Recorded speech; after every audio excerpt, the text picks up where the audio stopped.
And here we go, let's discover the Alentejo. After 1,000 kilometers from France, I arrived full of energy and I'm welcomed by the team of the Regional Tourism Board.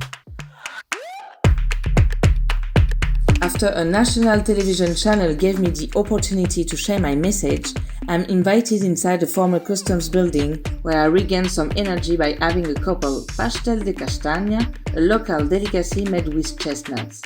This is as good as it gets for reboosting a cyclist.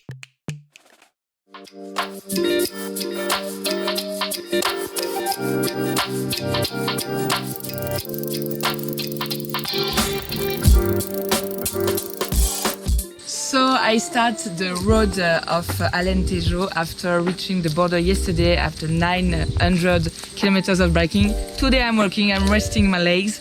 We start with the visit of Danish de Camproger with Bentu, and then we're gonna meet Anna, who works for the International Music Festival of Marvão.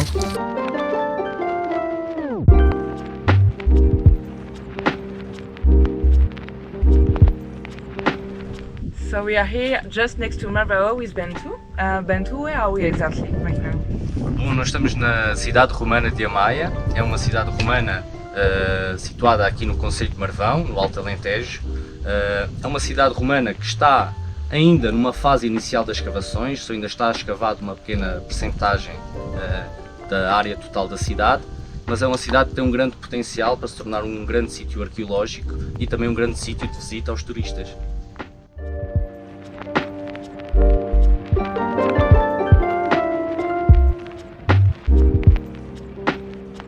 Welcome to Marvão International Academy for Music, Art and Science. We are here located at Quinta dos Olhos d'Água. This is in the middle of the natural park of Serra de São Mamede.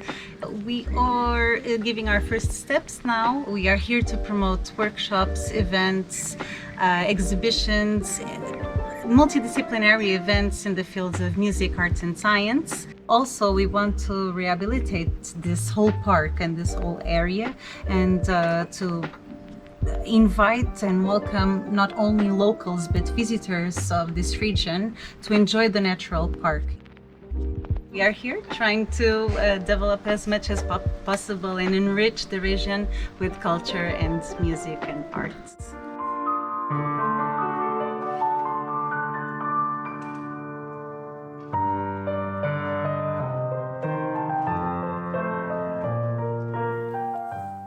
Portagem is not only beautiful, but it's also full of ancient history and creative energies. It gave me such a joyful boost. So today we are luckily welcome in the terrier shop. The terrier shop is promoting the local products, and we're gonna spend all the day with Patricia, and she's gonna learn to us how to cook the products, and we're gonna eat together all along. Bom dia. Bom dia. Muito obrigada por me receber. Obrigada pela visita. Obrigada. It would be impossible to talk about Alentejo without saying anything about the food, wine and other delicacies. So we are here in Terrius now. Terrius is a local shop who promote local products of the region of Marvão, and we are here with Patricia. Hi. Hi, bom dia. Bom dia. And can you tell us a bit more about the place? So Terrius started in 2011 as a way to make small producers have a market for their products and to show more people like what we have in this region. Then in 2015 we started having like a more gastronomical type of tourism, in a way that we want to have people cooking the products. Okay, so can you tell us a bit more about the products you're selling here? Okay, so a very important thing to us is how sustainable they are to the environment and respecting nature's timings. So for example, we have the mushrooms, we collect them, dry them in the sun, and then we have different flowers. We have gluten-free flowers. It's very in connect with the nature, and we try to keep things that way. So Patricia, you come from here. What's your favorite thing here? Então, duas coisas. A primeira é um autêntico cartão de visita de Marvão, que é a paisagem que se vê de cima do castelo. E a segunda, mais pessoal, seria porque aprendi a nadar no rio, aqui ao lado da loja onde trabalho, da Terres.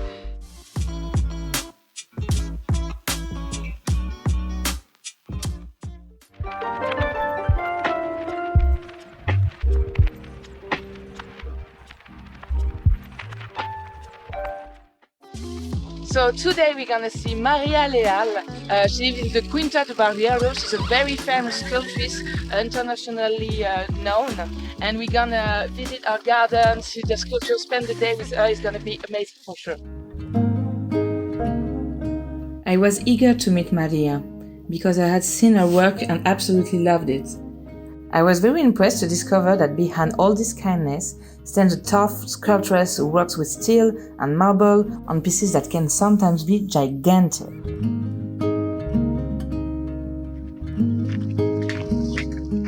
So here we are in the garden of Maria Leal. Thank you for receiving us. And here in Portugal, a lot of people parlent français.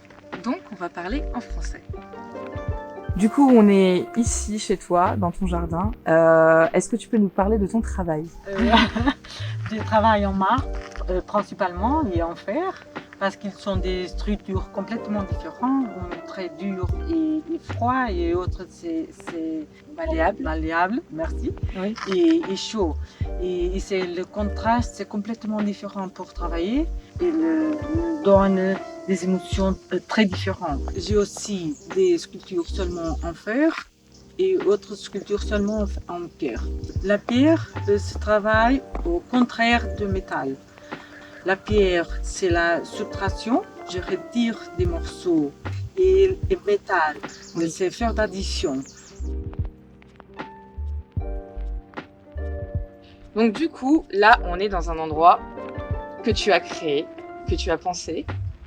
C'est quoi cet endroit? J'ai créé cet endroit avec mon mari, je n'étais pas seule, oui. C'était sœur. Ouais. Et c'est une ferme de tourisme, il y avait un parc de sculptures et c'est à la montagne près de Marvão. Et là, c'est une place formidable pour le créer et pour travailler ici. Et il y avait beaucoup de natures complètement différentes avec des arbres, des déserts. Toutes les stations sont complètement différentes et c'est très bon cette local ici. C'est très joli. C'est vrai qu'on est très bien ici, c'est magnifique. Qu'est-ce qu'elle représente cette sculpture? Cette sculpture, elle représente les portes du Portugal parce que nous sommes aux portes de la frontière d'Espagne, de France, de toute l'Europe. Okay. Et elle représente la bonne chose que nous avons ici. Des gens, des agricoles, des émotions, de la nature. Et ça, c'est très bon pour habiter, pour vivre ici. Okay. She took the time to show me many of the pieces she had done over the years and even invited us for lunch with her family. I felt like we were welcomed like old friends. It was a beautiful moment of exchange and a wonderful human experience overall.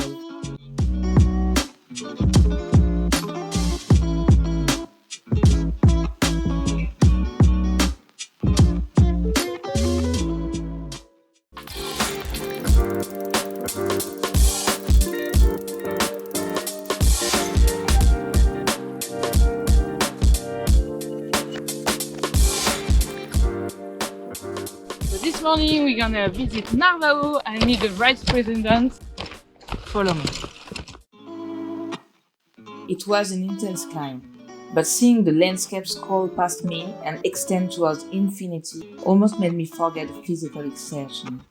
It was nice to meet the people that I first saw when I arrived in Portugal. Again, they welcomed me warmly in their city. So I'm here in Marvão with Felicidade. Boa tarde. Boa tarde. Felicidade is born here, raised here. She worked for tourism before and now for the municipality. Felicidade, for you, what is the most important things to know about Marvão? In Marvão, everything must be seen because we are in the highest point quite of the world, as José Saramago, the famous writer, says. From here, from the Keep Tower, the traveler can say exactly how big is the world.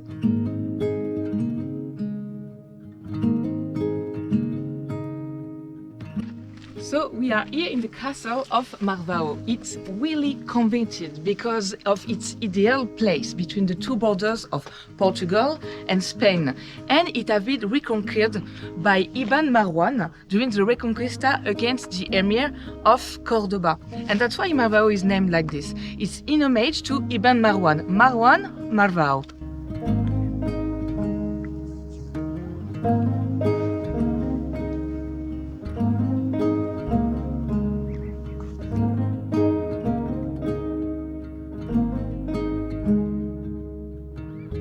So the very important things to know about Marvão is that is the result of the bits of the nature, but also the humans, and that's why this is so special.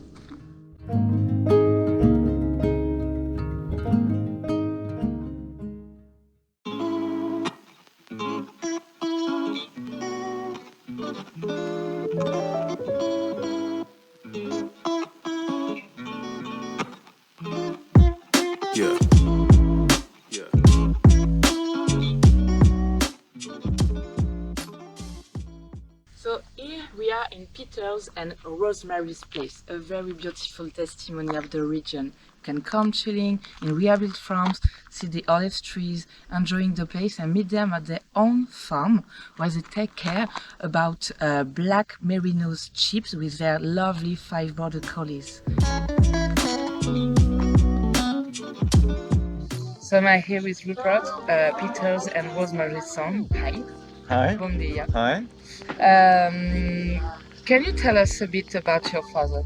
My father has been a sheep farmer his whole life, and he came to the Alentejo in the 1960s to farm, and he's a black merino farmer. My father imported border collies from Scotland, and they're his life, they're his passion. This is black merino.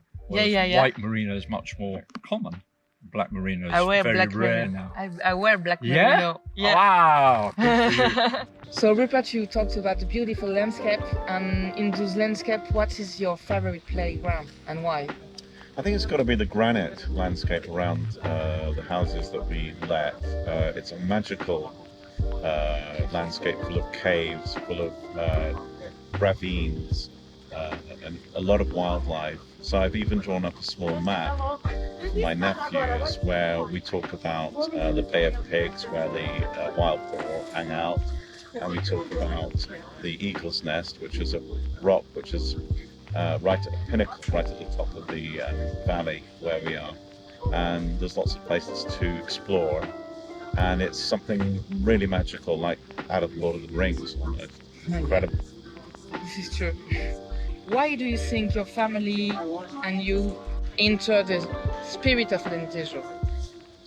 I think it's something to do with the people. The welcome of the people in the Alentejo was extraordinary. As a photographer, and this is somewhere where I come back to. It's one of the most incredible places to live because it has everything. We live in one of the most beautiful places in the world, as far as I'm concerned. Yeah, I can confirm that.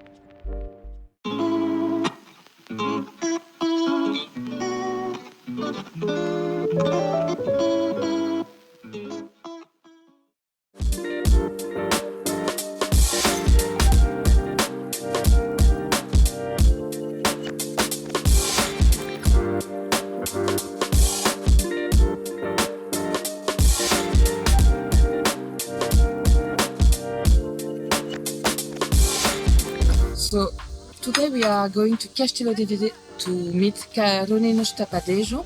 It's a very particular city because it welcomed the Jews who escaped the Spanish Inquisition, and they stay in this city because it's marvelous. We're gonna see what it got to offer. We had the chance to be accompanied by an emblematic character to visit this city. Elected mayor of the city at the age of 26, Carolino is appreciated by everyone and has worked a lot for the development of the patrimony of this city, but also devoted a lot of his time to the duty of memory contained in these walls. The synagogue is part of the heritage of the city, as well as the hidden symbols of the Jewish religion that can be found all across the Judean. The construction of this medieval synagogue was authorized by the king under some conditions. It had to be a smaller building located in a smaller street. The families who left for new lands all took the key to their former houses with them, and some returned later, with a lot of emotion, to bring it back to the synagogue. I was deeply moved by these visits and these stories of human history.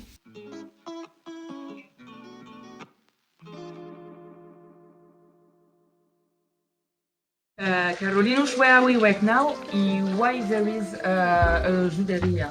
Bom, a juderia é porque em Castelo de Vide recebeu as primeiras 17 famílias de judeus no ano de 1320. Vinham à procura de muita água para desenvolver a indústria das tinturarias para os tecidos. Bom, a seguir aqui se fixaram durante séculos.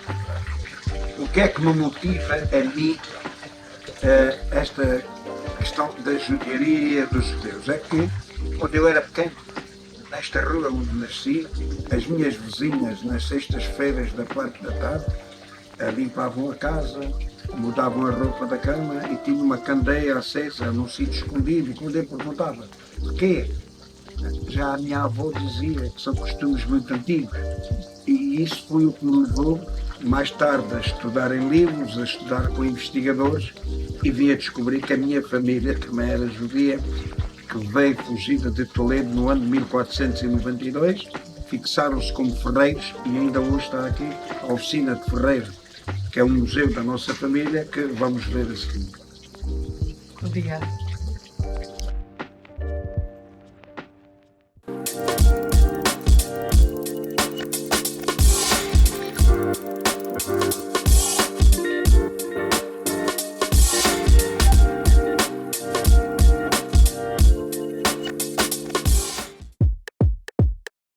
So, my day begins with a stop at the cycling bike service point to clean my bike, check my itinerary, and find out about the points of interest along the way. Bad luck. We had a puncture tire right after that, but it was quickly sorted and we were off to meet new buddies.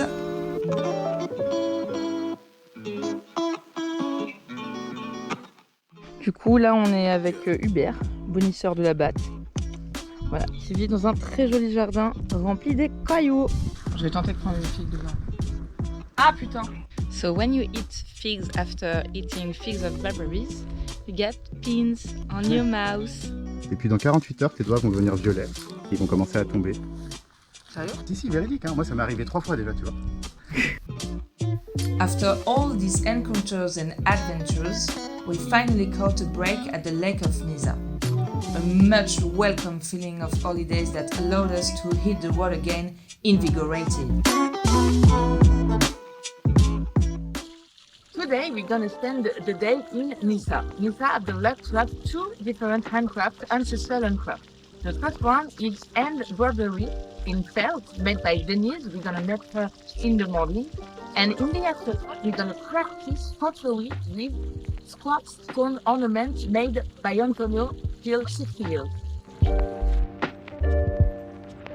Denise welcomed me in her workshop, which, despite its simplicity, is full of treasures. She explained to me how her know-how allowed her to work with an international artist, even though her technique is originally about crafting blankets. She updated it and brought her own personal touch to it. Isn't that right, cutie?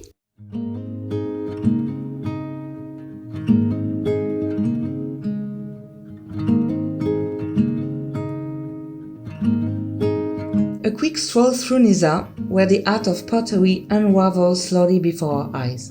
And that's great because we are just on our way to the shop of Antonio and his wife Joaquina, 2 masters of the craft. I enter this little piece of heaven where Antonio makes use of ancestral techniques that he has learned from the age of 10.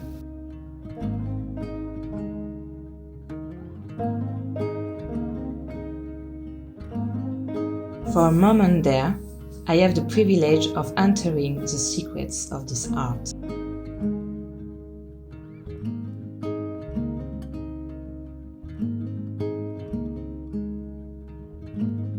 We smash stones, we solve them, and Joaquina teaches me how to insert them on pottery. After all this hard work, we reach the final result, the famous pottery of Nisa.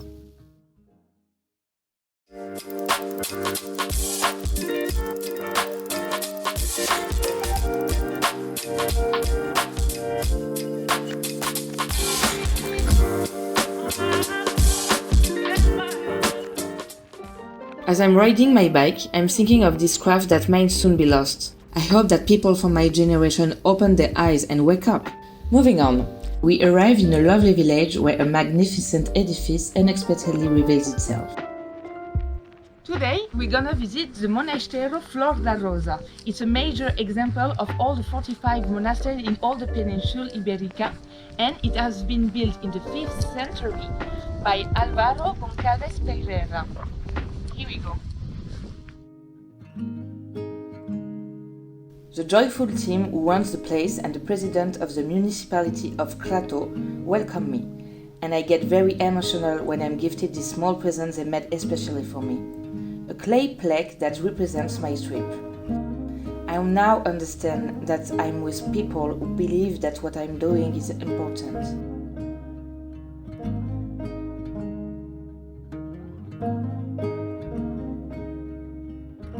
I discovered the height of the monument and the beauty of its stones, overjoyed by the gift I just received. This building really moves me, and I'm glad to see that it's taken care of by such warm-hearted people.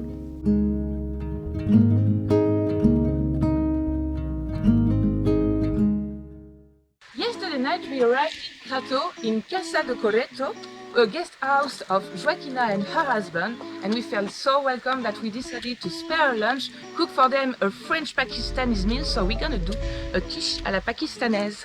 Follow me.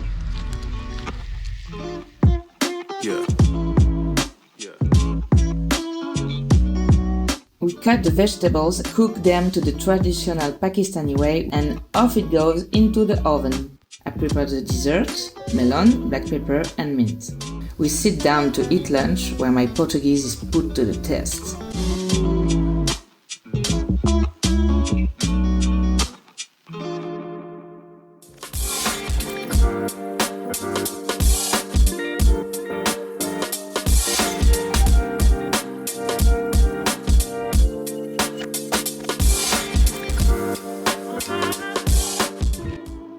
Here I am in Alentejo, the city of horses where it's usual to ride with friends.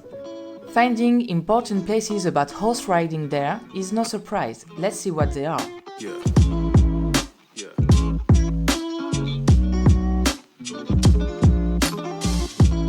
So today we are visiting the Cudeleria de Alentejo.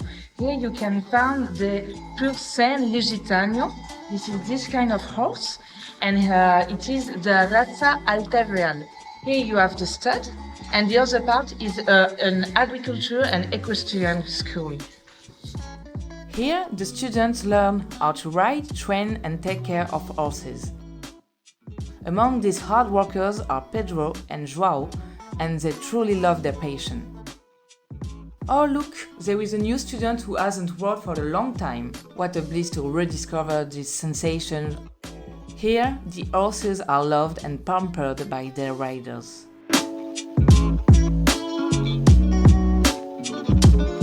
After this quality time at the school, I move on to the neighboring entity, the stud. I have never had a chance to stand close to that many horses, and I felt so welcomed by the team, horses included. Welcome to Alentejo Stud. You are in the oldest stud in the world, working at the same place since the beginning. It was founded by the Dom João V, the king, in 1748, and the idea was to produce horses for the royal court. We produce horses, but not only that. We organize events of all the disciplines, since dressage, jumping, eventing. We have conditions to make everything. So what kind of horses there is here? Here we have 3 different breeds. We have the Lusitanian, the main horse here.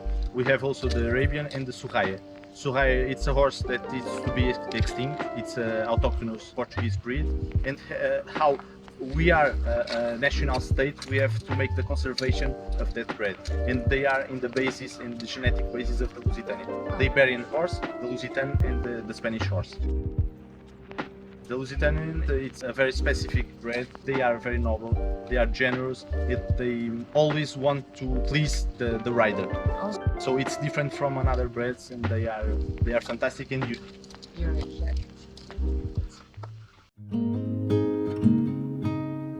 I leave this place with stars in my eyes and I fly to the next adventure.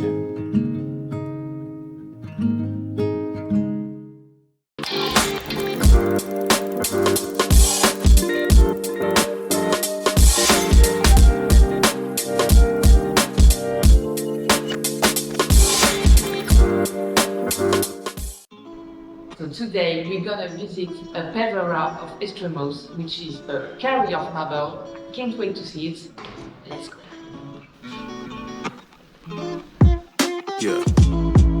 Change of atmosphere and colors, it feels like bathing in cloud of stone. I'm here with Carlos, who is the owner. Bom dia. Bom dia. Why you work here? Então, esta pedreira já é explorada há 35 anos. Já é um negócio que vem de família. Já o meu avô tinha pedreiras, o meu pai continuou e eu continuei com as pedreiras. And Carlos, what is representing this for you? Para mim representa tudo, representa a beleza, representa a pedra, é uma coisa nobre, uma coisa que marca um edifício, marca é a natureza. Essencialmente é uma coisa nobre. Thank you for the present. This place is unbelievable. Now that's a visit that's out of the ordinary, that lets us dive into spaces and sensations that we don't get to experience often. This is what inspires Manuel in his workshop, where the warm marble transforms into traditional sculptures, emblematic of the culture of the Alentejo. We start the visit of Estremoz with a family workshop of bonecos, which are clay figurines that represent cultural figures from the Alentejo. This ancient art that began 3 centuries ago is also registered on the World Heritage List.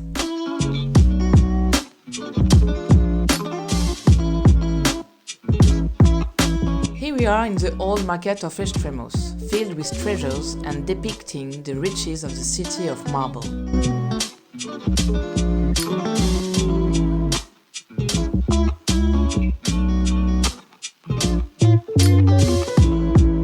The old town is indeed built on a huge block of marble, which is why the floors, walls and monuments are made out of marble. Just like the castle rising under the eyes of Queen Saint Isabel, a character admired for her generosity and dedication for the peace of her lands and her people.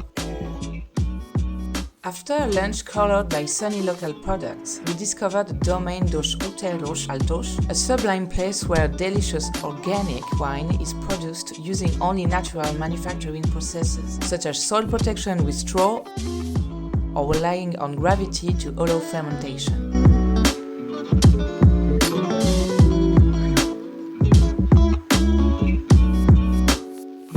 A delicious moment in a stunning setting.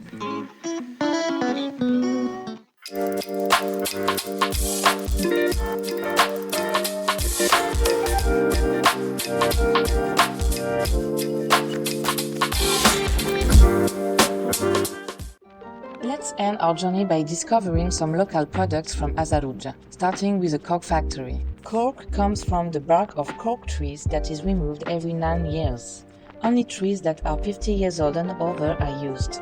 This means that it is the grandchildren who will benefit from their grandparents' investments. Cork, once boiled, becomes one of the most insulating and versatile materials you can find.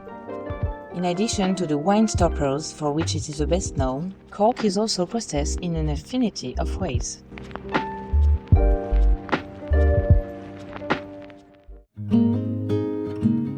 It is also Susanna's grandfather Pepe who embarked in the production of prickly pears, and it is around the old train station of Azaruja that the plantations of Pepe aromas can be found. Under its thorns, that we already know to be dangerous, this fruit proliferates very quickly and can withstand any temperature. Its subtle and sweet taste is much appreciated, and its virtues also allow for creating a wide range of natural cosmetics.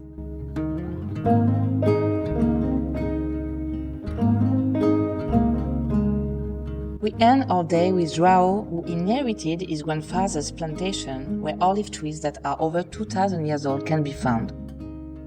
He decided to produce high-quality organic olive oil. His production is made with respect for the land, the men, and the region. It is crucial for him to respect nature's timings in opposition to the current overproduction that is borderline modern slavery in these plantations. Their work is rewarded and awarded, and I can tell you, as an olive oil addict, that the result is worth a taste.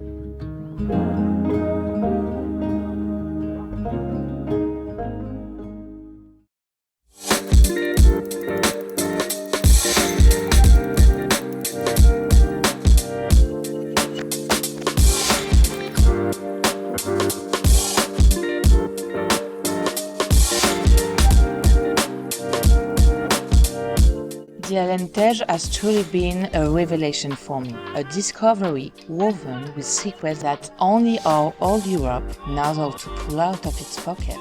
I've traveled through the beauty of time and nature, but above all, I met extraordinary and devoted people. This is an experience that only slow travel can provide. On a bike, the landscapes scroll by, but take time to show themselves, and great encounters can take place at any moment, even the simplest ones. It will be a shame to miss out on these riches at hand. There are many lesser-known regions that have so much to offer to those who know how to step out of the box and out of mass tourism.